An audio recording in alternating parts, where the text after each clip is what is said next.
Hi ചങ്കളെ, ഭയങ്കര നെട്ടിക്കുന്ന വിവരങ്ങളാണല്ലോ ഇപ്പോൾ പുറത്ത് വന്നുകൊണ്ടിരിക്കുന്നത്. ന്യൂസുകൾ, താനൂർ ബോട്ട് അപകടവുമായി ബന്ധപ്പെട്ട് ഉന്നതരുടെ പങ്ക്, മന്ത്രിമാരെ പങ്ക്, MLA പങ്ക്, 22 ആൾക്കാരാണ് അതിൽ മരണപ്പെട്ടത്.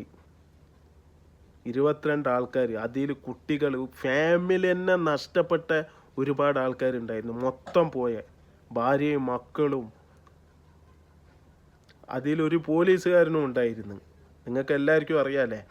അതിൽ താനൂർക്കാർ ഒരിക്കലും മറക്കാനാവാത്ത വേദന സമ്മാനിച്ചൊരു ബോട്ട് അപകടമായിരുന്നു. ഒരിക്കലും താനൂരുള്ള ഒരു ജനങ്ങളും മറക്കൂല ആ ബോട്ട് അപകടത്തെ. അത്രയും താനൂരിനെ ഞെട്ടിച്ചെന്ന് തന്നെ പറയാം.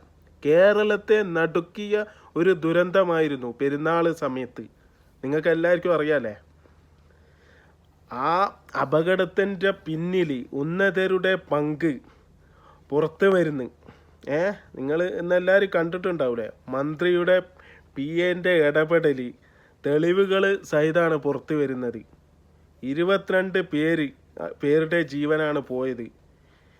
ഇതിനുണ്ടല്ലേ സത്യം പറയാ, താനൂർ MLA എന്നുള്ള നിലക്ക് ബഹുമാനപ്പെട്ട V. അബ്ദുറഹ്മാന് മറുപടി പറയേണ്ടി വരും തീർച്ചയായിട്ടും.